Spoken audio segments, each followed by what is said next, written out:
Good morning.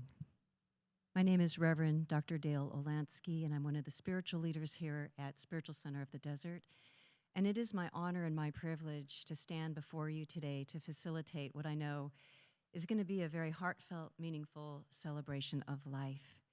Before we get started, I just want to bring us together in consciousness. So if you're comfortable closing your eyes, go ahead and close them. If not, you can keep them open. And so as we just gather together today to honor Bruce, just knowing in our hearts and souls that this is our time to recognize a beautiful life lived, a person who has left his imprint on all of our hearts as we celebrate and just know what he meant to each person, maybe a little bit differently, but as we come together as one, I'm so grateful to know that we honor him in the highest way possible. And so we just give ourselves some space to be with whatever emotions arise for us, knowing that when we love deeply and feel deeply, when loss happens, we hurt. And so I know that there's a comfort here in this room, friends and family gathered together. There's a comfort here that we can lean into that provides us with peace of mind, knowing that we are walking through this and getting to the other side with a greater love in our hearts to move forward through life. And so I invite you all just to take a deep breath of air in with me. And as we exhale, we just say thank you. Thank you, Bruce. And thank you for bringing us together here today. All right, you can open your eyes now as we begin our time together. And so we're gathered here together to celebrate the life of Bruce William Moynagh, who was born on July 12th, 1961, and made his transition on March 12th, 2025. We talk about that dash between our birth and our passing, the dash where life is lived, the dash where we meet people, where we have our experiences, where we move through life, and we find love and joy in connection. And so today we celebrate that dash that Bruce lived on this plane of existence. I know that Bruce was an accomplished person, but he didn't need to broadcast it or be egotistical. He was a humble man. And I know we're going to see a lot of that in the shares today and in the different things that are going to be showing up as Bruce. I know that Bruce was a generous spirit. How beautiful is that? I think that generosity is a gift that not all have, but I know Bruce was generous. Rick said he was almost generous to a fault. I see no fault in expansive generosity that's unlimited. So when we come to a celebration of life, sometimes it brings up a lot of questions in our hearts and minds about life and what happens afterwards. And at our center, we teach a thing called Science of Mind, which is a very open, at the top kind of a philosophy, a spiritual philosophy. And our founder, Ernest Holmes, had a lot to say about the spirit, about the eternality of the soul. And so I'd like to share with you some words of wisdom that will definitely soften your heart through this life and loss. When we came into this life, we were met by loving friends who cared for us until we were able to care for ourselves. Judging the future by the past, we can believe that when we enter the larger life, there will be loving hands to greet us and loving friends to care for us. And I say, and loving animals, because a lot of us have a lot of animals on the other side who will be greeting us. And they will meet us until we become accustomed to our new surroundings. Nature provides for herself there, as well as here. We confidently expect to meet friends who are on the other side, and to know and be known. We cannot believe otherwise. We should not look forward to a hereafter without activity, but to a place where our work will be done in greater harmony with the divine law. Because of greater understanding, a place where there was nothing to do would be eternal boredom. With this understanding of eternity, should we not be able to view our passing in a different light? The experience loses its sting, the grave its victory, when we realize the eternity of our own being. Nature will not let us stay in any one place too long. She will let us stay just long enough to gather the experience necessary to the unfolding, and advancement of the soul. This is a wise provision. For should we stay here too long, we would become too set, too rigid, too inflexible. Nature demands the change in order that we may advance. When the change comes, we should welcome it with a smile on the lips and a song in the heart. I believe in the continuation of the personal life beyond the grave, in the continuity of the individual stream of consciousness with a full recollection of itself and the ability to know and to make itself known. So we shall view eternity from the higher standpoint as a continuity of time, forever and ever expanding, until time as we now experience it shall be no more. Realizing this, we shall see in everyone a budding genius, a becoming God, an unfolding soul, an eternal destiny. Time heals all wounds, adjusts conditions, explains fact, and time alone satisfies the expanding soul, reconciling the visible with the invisible. We are born of eternal day, and the spiritual sun shall never set up on the glory of the soul, for it is the coming forth of God into self-expression. Cahill Gibran wrote, "Mourn me not with apparel of black, but dress in color and rejoice with me.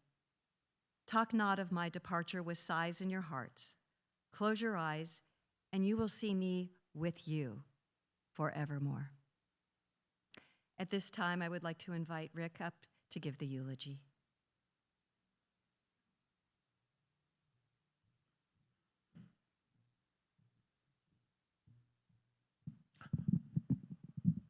Hello, everyone. I'm just so thrilled to see you all here, and I'm sure Bruce is too. He's with us today, and I'm positive of that. And I also just wanted to say one of Bruce's things was Christmas, and he collected these beautiful ornaments, and I wanted to share them with you. So after the service, please help yourself to an ornament to take with you as a reminder of Bruce in the holiday season. Anyway, these are my words for my husband. He was my north, my south, my east and west, my working week and Sunday rest. My noon, my midnight, my talk, my song. I thought that love would last forever. I was wrong.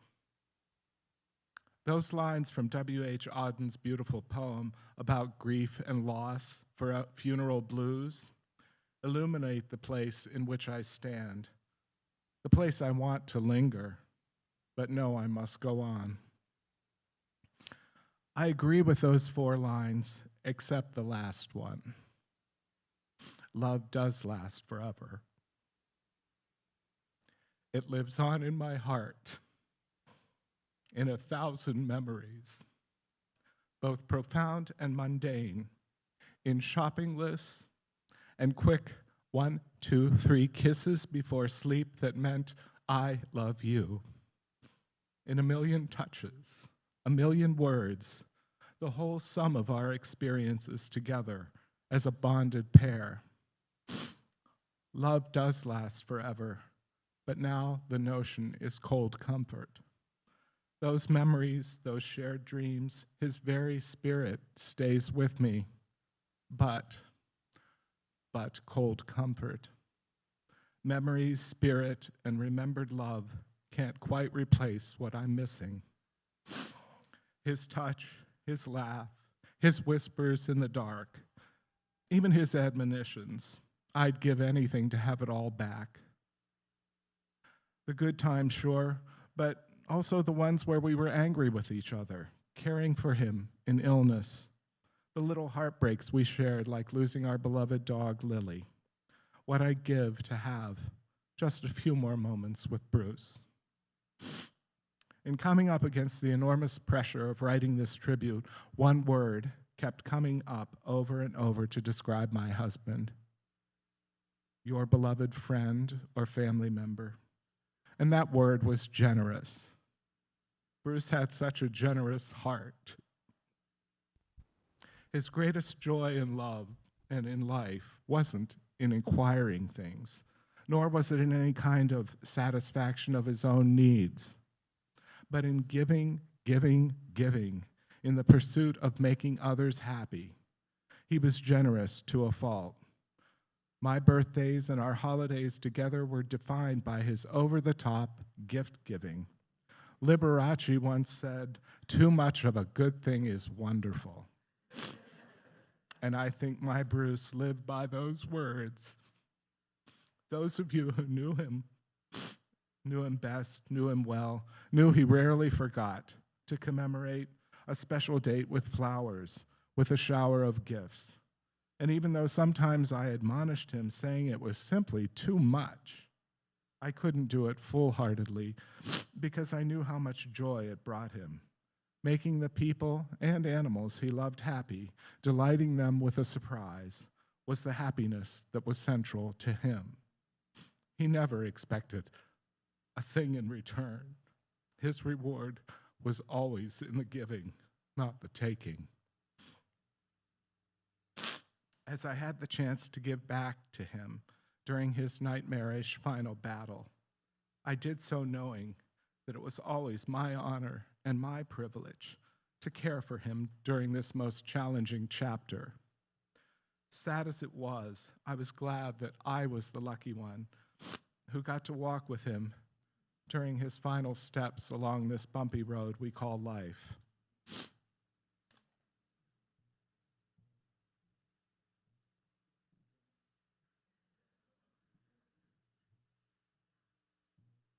I don't think you want to hear me do this, but excuse me. Anyway, I hope I eased his pain and suffering. I hope I made him comfortable. And most of all, I hope he knew how much he was cared for, how much he was loved, and how terrifying the prospect of a world without him in it was for me and for all of us who loved him. I said in a Facebook post to look for him in the stars. Do that. Every dark night when you look up toward the heavens, you'll see him crouched, watching us all, knowing the indelible mark he left on our hearts. And he will be glad he gave the gift of his smart, warm, amazing, and witty life. And I will forever live in gratitude for having his love and caring with me for more than 2 decades. And I know that for all of you, you share in that same gratitude.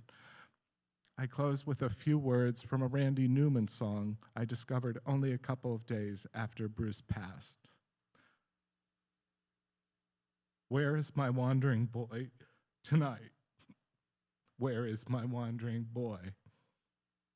If you see him, tell him everything's all right. Push him toward the light. Where is my wandering boy? Thank you. And now we'll have Bruce's dear, dear friend, Gregory Pernhagen, who is going to share some memories and a song with us.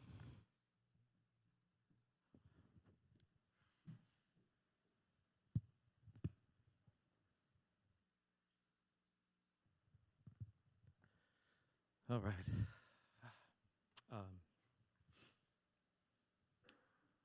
When Bruce and I first met, it was one of those rare moments in life of clear certainty. We knew in an instant that we would become friends. I think the universe smiled. It was at a rehearsal of the NYU chorale, and we were still in our teens. That blows my mind when I think back on it. Even though we were pursuing different degrees in different divisions at the school, we started hanging out. Bruce was living in a triple room at one dorm with dreary roommates, while I was in a triple at another dorm with one of my roommates from freshman year. When the three of us got together, we decided that Bruce absolutely had to live with us. End of story. And we had to convince our third roommate to swap with Bruce. Not so fast, says the housing office. They placed another student in my room, leaving Bruce hanging. A plan had to be hatched. My best friend from childhood had quit NYU to become a hairstylist. So it was decided that he would set up shop in our room on the day that the new kid was supposed to move in. We also invited everyone we knew to join us. As Sophia Petrillo would have said, picture this. 35 Fifth Avenue, Reuben Hall, room 1204, 1979. Haircuts, Grace Jones blasting on the record player, champagne flowing, people laughing and dancing, carrying on. In walks this poor, unsuspecting kid from New Jersey with his girlfriend. Deer in headlights. He turned around and never came back. On Monday morning, Bruce gets a call from the housing office and moves his things to the now notorious room, 1204. Persistence. And that was the beginning of our extraordinary friendship. A friendship that never wavered, never faltered, just kept getting richer and deeper every year.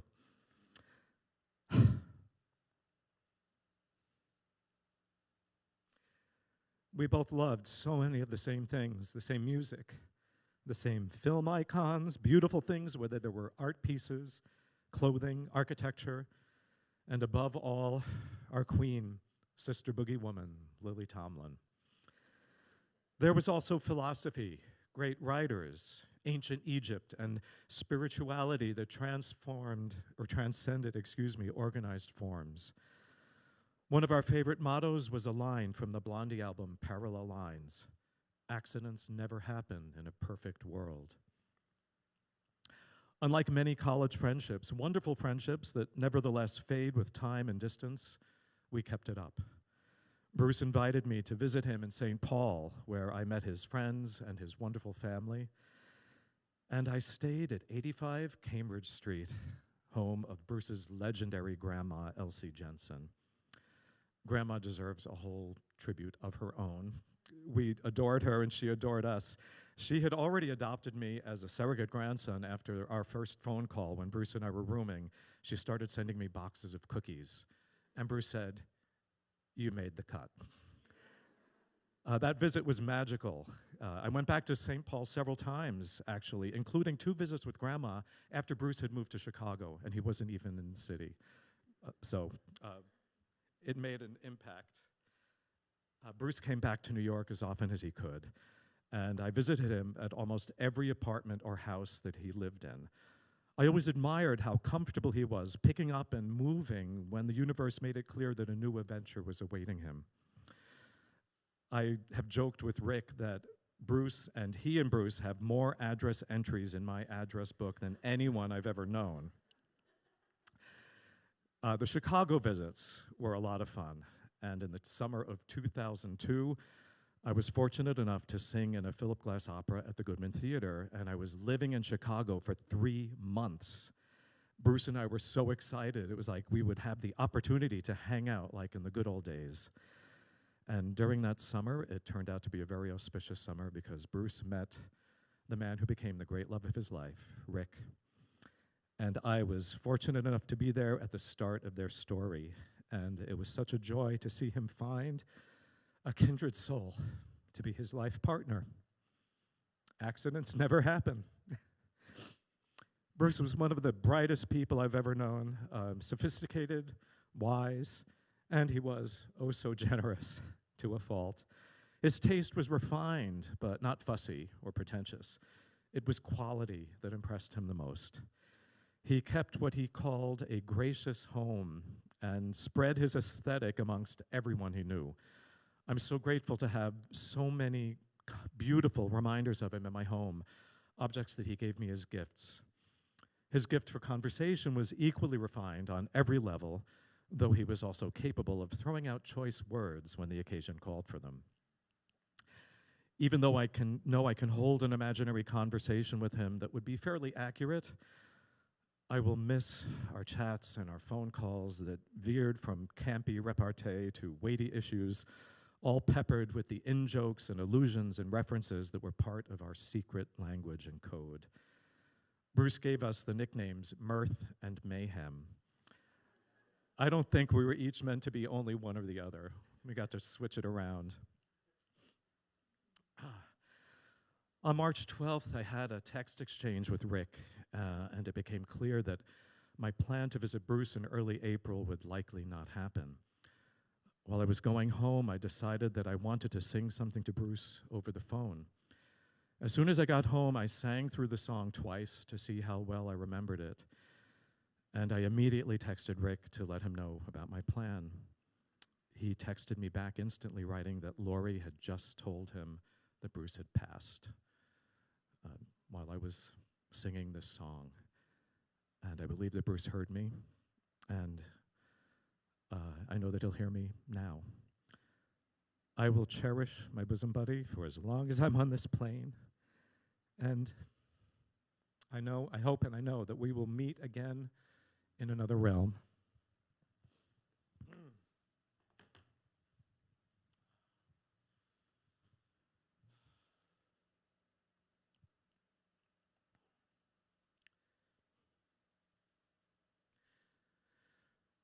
There are moments in your lifetime when the world can seem insane. If you search beyond the madness, there is peace of mind to gain. Where there is no time or season, and there is no fear or strain. Take your troubles to the crossing. It's where joy outweighs the pain. Oh, the crossing, oh, the crossing. It's been known by many names. Some have found it in religion, putting faith in God each day. When your world seems lost and shattered, and your dreams have gone astray, never seek out self-destruction. There's a crossing that can help you find the way. Oh, the crossing, oh, the crossing, what a blessing it can be. When you're feeling down and lonely, there's an answer, there's a key. And for those of you who wonder what the crossing means to me, it's the love that I have when I'm singing for you. Oh, the spirit of the music sets me free.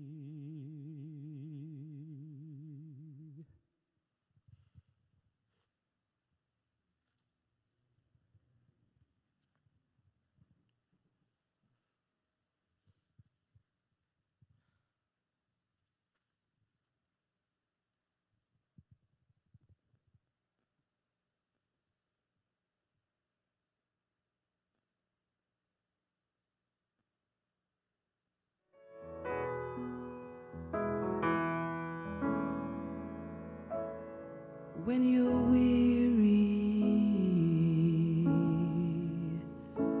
and feeling small,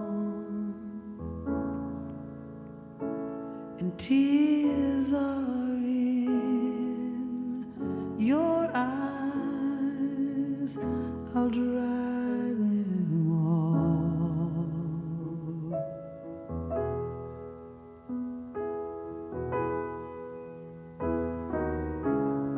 I'm on your side.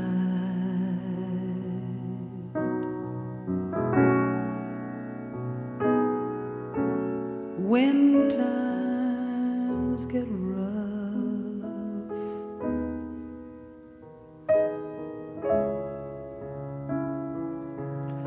and friends just can't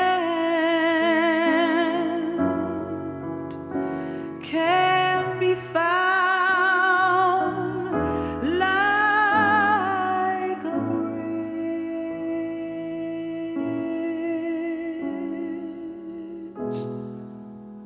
over troubled waters.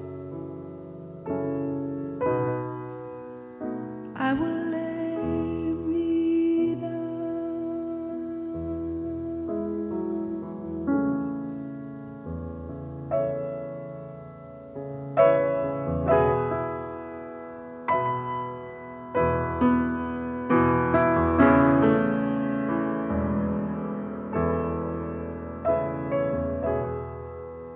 And when you're down and out,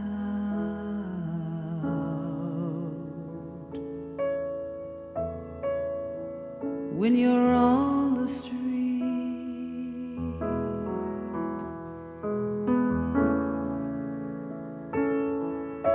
and evening falls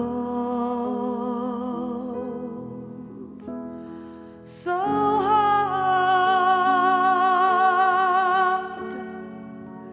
I will comfort you.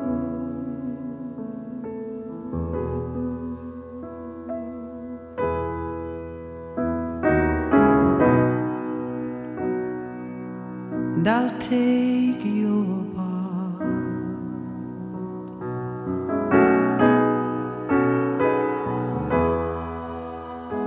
when darkness comes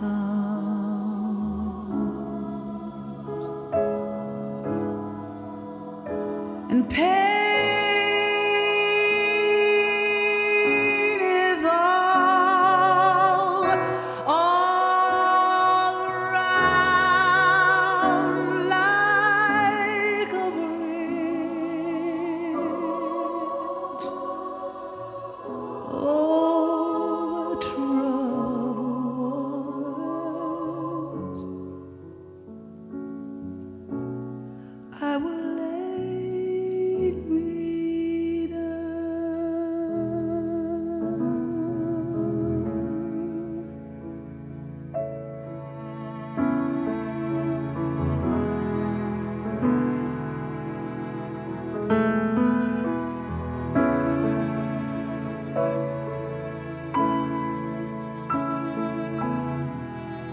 Sail on, silver boy.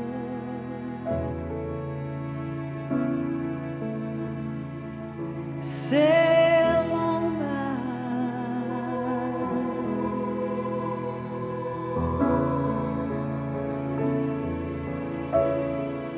Your time has come to shine, and all your dreams are on their way.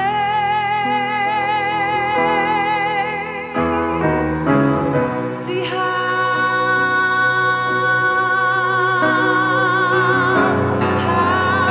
they shine.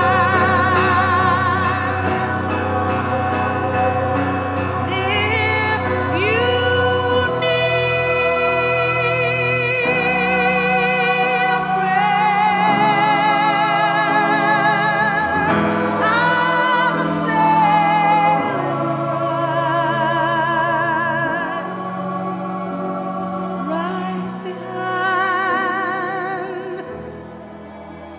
like a bridge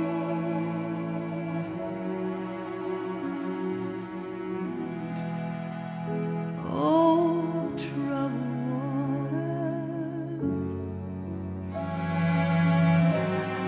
I will ease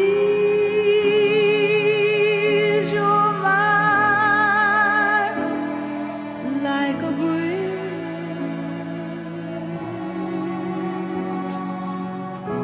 Oh,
All the times you thought you'd never make it through, felt just like the world just turned its back on you.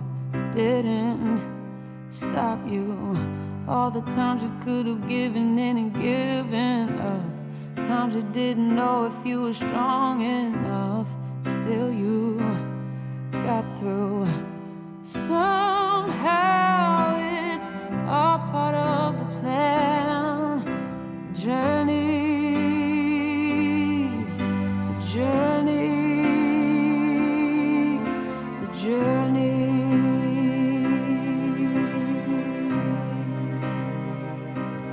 It's the journey. It's the getting there to where you're going to. Go through hell, but still you're gonna make it through. It's the fire that they can't put out inside. It's a hell of a ride. All the times they thought that they could hold you back, but you've always known there was no chance of that. You're made too strong, and when you're going with your heart, you can go farther than you'd ever thought possible. Prove them all wrong. It's a part of a bigger plan. The journey,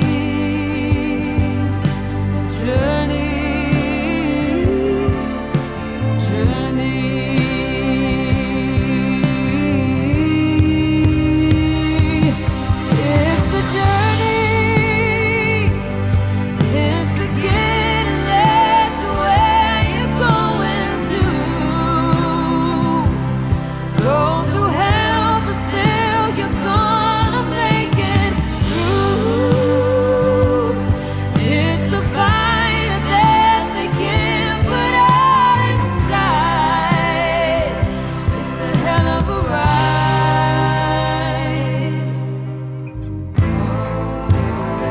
Every step you take is one more step along the way on the journey.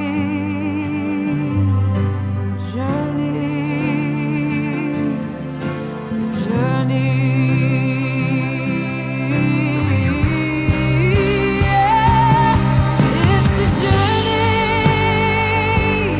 It's the getting there to where you're going to. Go through hell, but still you're gonna make it through. It's the fire that they can't put out inside. It's a hell of a ride.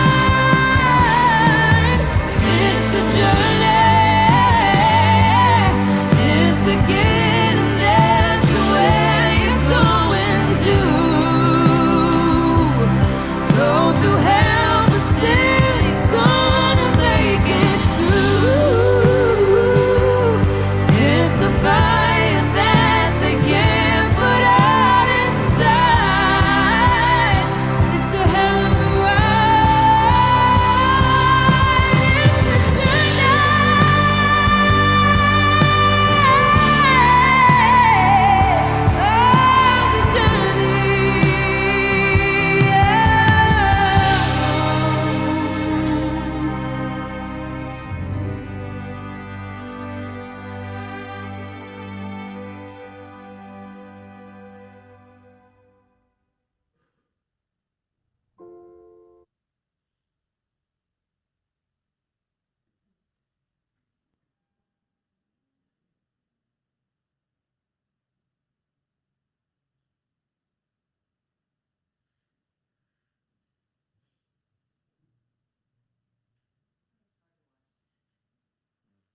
So I believe we have another tribute, correct? So come on up.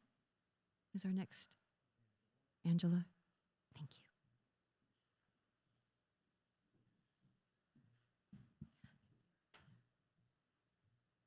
Good morning, and thank you for being here.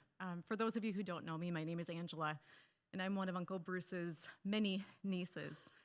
I'm deeply grateful to Uncle Rick for this opportunity to speak today and really share how much Uncle Bruce meant to us and how much love we carried for him.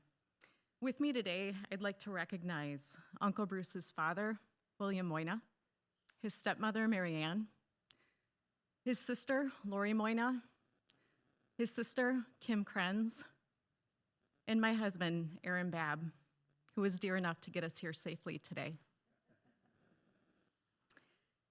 I'd also like to recognize Uncle Bruce's mother, Faith Seng, his brother, Steve Moynagh, sister-in-law, Rita Moynagh, brother-in-law, Randy Krenz, aunts, Jeannie Sorensen and Doreen Atchison, and countless other nieces, nephews, cousins, and friends, most of whom are watching from Minnesota today. And it's also important to recognize in our family all of those in heaven who are joining up with Uncle Bruce right now, and those who are very dear to us, Grandma and Grandpa Sorensen, Grandma and Grandpa Jensen, his uncles Wayne Sorensen and Jack Atchison, his cousin Kathy Atchison, and his stepfather Rich Sang. So today I was asked to share with you an exchange that Uncle Bruce and I had on the day that our family received the terrible news that he would start hospice. Saw Rick's update. I love you so much, and I hope you feel the love and admiration that we all have for you. I'm just so sorry that you have to endure all of this, and wanted to be sure I shared with you a few things from my heart. We love you deeply, and our entire family is grieving this news and praying for you. You had more influence than you know on my life, and I should have made sure you knew that all along. Thank you for teaching me to be adventurous, stylish, and to love everybody, no matter what and no matter the circumstance. Thank you for showing me how important it was to take care of grandmothers. Before you left for Chicago, I have vivid memories as a young girl of you at Grandma Jensen's house and how happy she always was showing you and us your room upstairs. I knew then that it was something special that you got to spend so much time with her and give her purpose. I need to do more of that with my grandmothers. Know my mom loves you so much, and this news today is hitting really hard. I always love to hear you call her Kimmy. Thank you for teaching me to send other people flowers and cards. The bouquets you have sent me at special moments of my life made an impact and made me feel loved. I need to do more of this. And thank you for showing me how to be an amazing dog parent. I still remember Haji, and that really was one of the first dogs in our family where we got to see how to truly love an animal. I was always amazed that you gave Haji boiled hamburger and rice every single night. At least that's what my mom would tell us. You've always had the best shoes and access to the best fragrances and creams. I am still using Strivectin and the Versace sample that you sent. And man, am I going to just treasure your recent visit to Minnesota. Playing lawn bags with our entire family. It's a moment that brings me joy and peace that we had that time together, and I hope it makes you smile too. Whatever you need right now, please let us know. Until then, just know you are amazing, have made a big impact, and are loved dearly by all of us. A while later, Uncle Bruce replied to me, and I'm pretty sure he's okay with me sharing with you that right now. Angela, I've had some time for your thoughts to sink in a bit, and what moves me is that while I lived mostly out of state, your words made me feel seen. Thank you. Not everyone is able to touch my heart like this. Rick always can. But it means so much to my soul. And please, don't forget your Uncle Rick. He will need everyone's love and support. On behalf of our family, we celebrate Uncle Bruce, a life well lived and a heart well loved. And to Uncle Rick, we're here for you today and always. Thank you.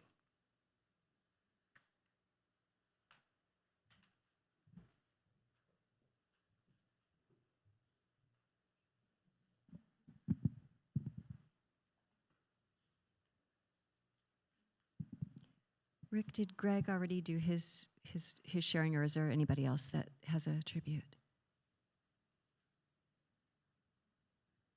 Is that it? The part, yeah. Okay. So one of the rituals that we have in our celebrations of life is an opportunity for us to go into a meditation and connect with the loved one who has made their transition. So if you're all game and open for this experience, I think you're going to find something very meaningful from it. So let's go ahead and take a deep breath. And I'm going to invite you to close your eyes, because this is an experience that takes place inside of ourselves with Bruce.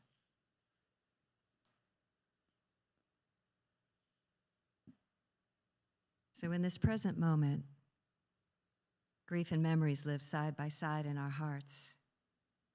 And in the days and months ahead, grief can move from numbness and pain, settling to a deeper place in our hearts. So it may be that the memories of that which have been with Bruce and the best in Bruce's life can shine more fully and brightly for us.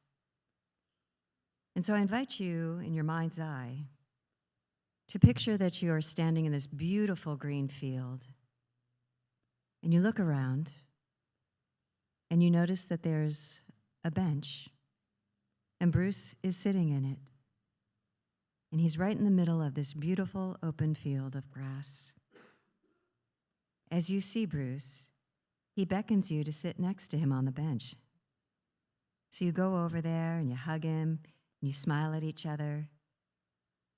And he leans over after you guys sit down and hold hands, and he tells you that he has a special message for you. I ask you now to just listen to what Bruce has to say to you.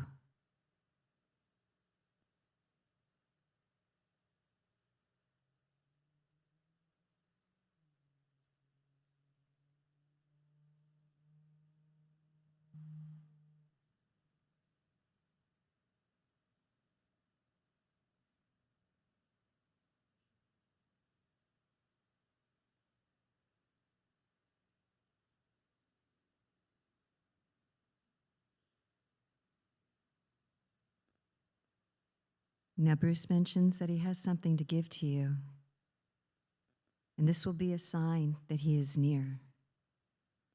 So you open your hand, and you accept the gift that Bruce is giving to you.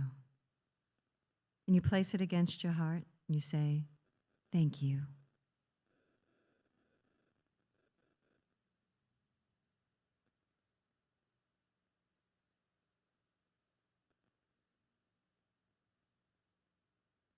And now it's your time to tell Bruce what your heart wants him to know, that maybe you never had a chance to tell him. He is listening. So just open yourself up to what you want to say.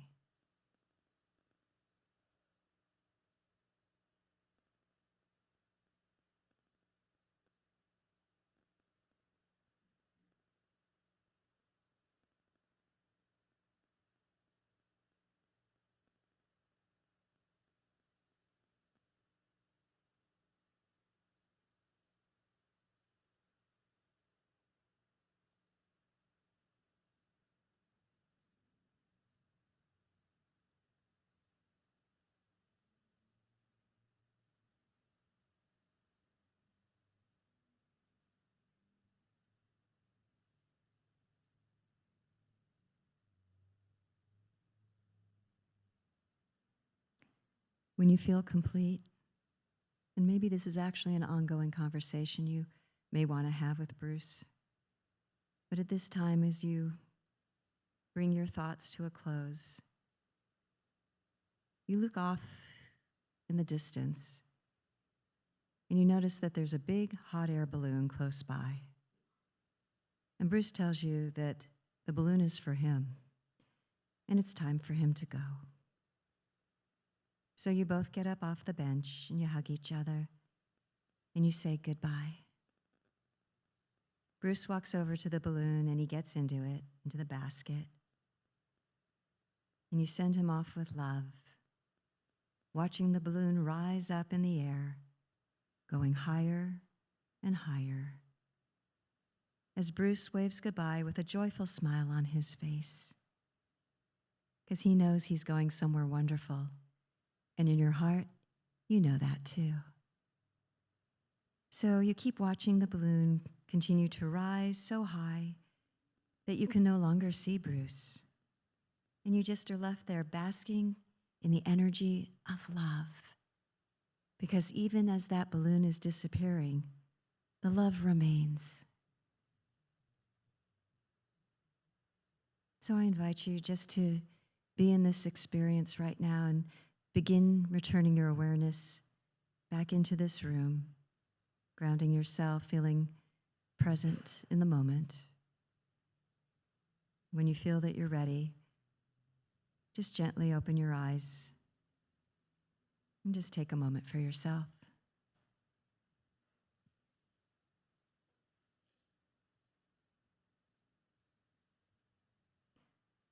We've truly let Bruce go. And having completed this celebration of Bruce's glorious life, may we go forth with a measure of peace so that we may live out our own lives with renewed memory and with deepened love for one another. Because celebrations of life, they're not just about the loved one who's on to their next adventure. They're also about us. They're about us, what the person meant to us, what they've ignited and activated inside of ourselves, maybe to be a more generous, loving, and kind person. But there's something left for us to live into. And I know that Bruce has left something for all of us to live into, to be better people, to be kinder, more compassionate, to be what Bruce meant to us in our lives. So when the heart cries for what it has lost, the soul laughs for what it has found. In closing, I'd like to share this quote with you by David Harkins. You can shed tears that he's gone, or you can smile because he lived. You can close your eyes and pray he'll come back, or you can open your eyes and see all he's left. Your heart can be empty because you can't see him, or you can be full of the love you've shared. You can turn your back on tomorrow and live yesterday, or you can be happy for tomorrow because of yesterday. You can remember him and only that he's gone, or you can cherish his memory and let it live on. You can cry and close your mind, be empty and turn your back. Or you can do what he'd want. Smile, open your eyes, love, and go on. In our acceptance of the continuity of life and love, we walk through the valley of the shadow into the light of a glorious new day. We give thanks of having had the opportunity to walk with Bruce for a while. And so I just want to close our service with a thought or two about what's next. So I invite you just to close your eyes if that's comfortable for you or not.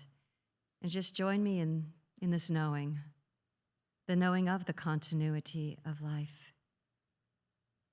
To be able to stand in the grief and the sorrow and yet have something speaking to us coming through Bruce that says, move forward because there's more life for you to live.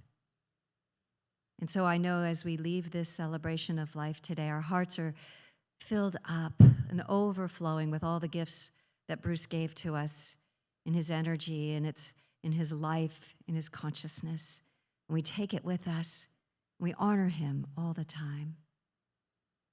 And so I just honor all of you who have gathered here today, knowing that as we move through this experience, and come out on the other side filled with love and appreciation and gratitude for what love gives to us, what life has to show us about who we are as these spiritual beings who go on and on and on and meet up with our loved ones on the other side when our time comes. I'm so very grateful just to know that in this place we've gathered today, love lives, and we carry it with us. And so with gratitude for everybody, for Rick, for the family, for your friends, everybody who's here today. Bless you all, knowing that as you carry Bruce with you on your heart, that he is speaking to you, he is tapping you on the shoulder in the most unexpected moments. And when you question that and doubt it, please don't. You'll hurt his feelings. He wants you to know he is there and say hello. And so I bless you all on your day, and I thank you for being here today. And so please join me as we say, and so it is. Amen. Thank you. I know we have some refreshments out in the breezeway. Please join us, if you will, out in the breezeway and get a Christmas ornament from Bruce. And thank you again for joining us. If you need to use a restroom, there's some located in the back of our building there through the archway there to your left. You'll notice some restrooms if you need to. I believe we have a closing song as well.